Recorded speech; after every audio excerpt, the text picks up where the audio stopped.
Magandang araw ulit mga kaluto. Ngayong araw ay hindi muna ako magluluto. Ang ipakikita ko sa inyo kung paano ako mag-marinate o timplahan yung aking binibinta na chicken inasal. Ngayon, pagkasama-samahin ko yung mga ingredients dito sa langgana para makita nyo. So, maglalagay ako ng kaunting cooking oil.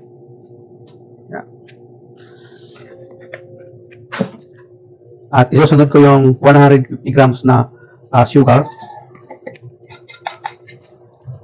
100 grams na chopped lemongrass o tanlad, at 100 grams din na chopped garlic. Yan. At 50 grams na pamintang durog. At ito ay 15 pieces na kalamansi. Biniga ko lang siya at kalamansi juice mga kaluto. Yan. At itong 150 grams na tomato ketchup.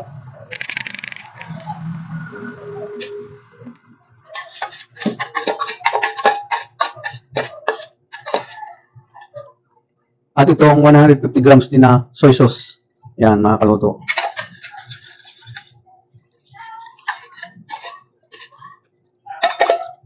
So ngayon, ang gagawin ko niyan, pagkasama-samahin ko lang siya para maging liquid na kaluto. Yan. Para yung lasa niya ay mapunta sa chicken.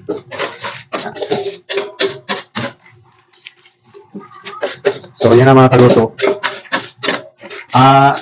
Importante pala, yung chicken quarter leg ay inano ko siya, dinain ko siya o pinatulo ko siya ng isang oras para ma-dry siya, walang tubig yung laman. So ngayon, ilalagay ko na yung chicken quarter leg mga kaluto.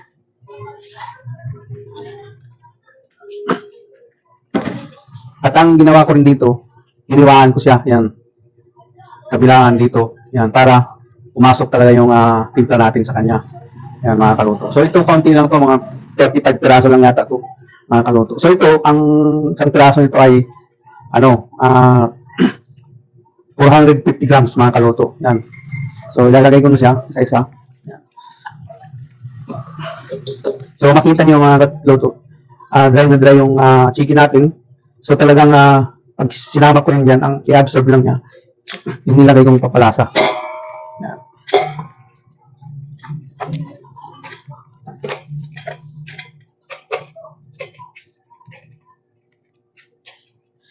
Shout out po sa aking lahat na subscribers, mga silent viewers ko mga kaluto. Yan. So, at sa aking mga bagong subscriber mga kaluto, shout out sa inyo. Yan. Kasi mga kaluto, pagka hindi nyo pinatuloy yung manok, magtutubig yan siya.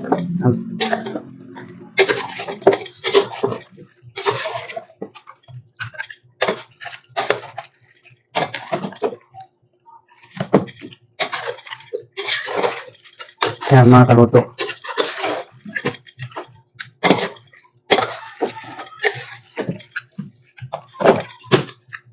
So siguro mga 2 weeks, so 10 days ubos na ito mga kaluto. Depende sa order sa akin ng aking mga customer. Mayroon din bumibili na nito, nakapinsin. Sila na lang nagluluto, hilaw, kumbaga marinated chicken, binibili nila sa akin.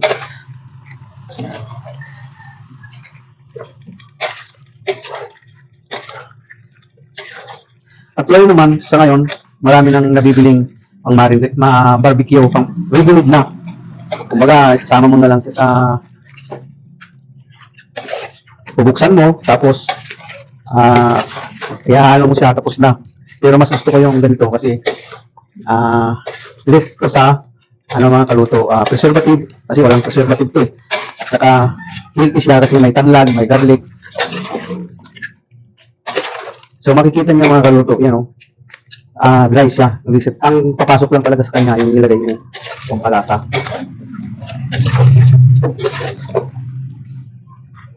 So, shout out sa aking kumpare dyan. Ang channel niya po ay Amerikanong Hilaw. Pakisuportahan naman po yung YouTube channel niya. Amerikanong Hilaw. Yan, mga kaluto. Shout out sa'yo, pre. Salamat sa panonood mo sa ating mga ina-upload na video. Yan. So, yan, mga kaluto. Na-mix ko na siya. Ano ko lang to lang siguro mga 1 oras ulit na nakaganyan lang siya. Tatakpan ko lang para sure talaga na mamarinig siya. Tulad yan, yan mga kaluto. Yan, papasok dyan yung lasa niyan. Yan. Kung pangbahay lang, yan, pwede nyo i-apply ito. May magpipiknik kayo, mag-ihaw kayong manok, pwede nyo gawin to. Yan. And then pinaka-the best naman na pangihaw, yung ito, quarter leg, chicken quarter leg mga kaluto. Kasi nasa kanya yung sarap. So, yan mga kaluto. Hindi ako magsasawang magpapasalamat sa inyo.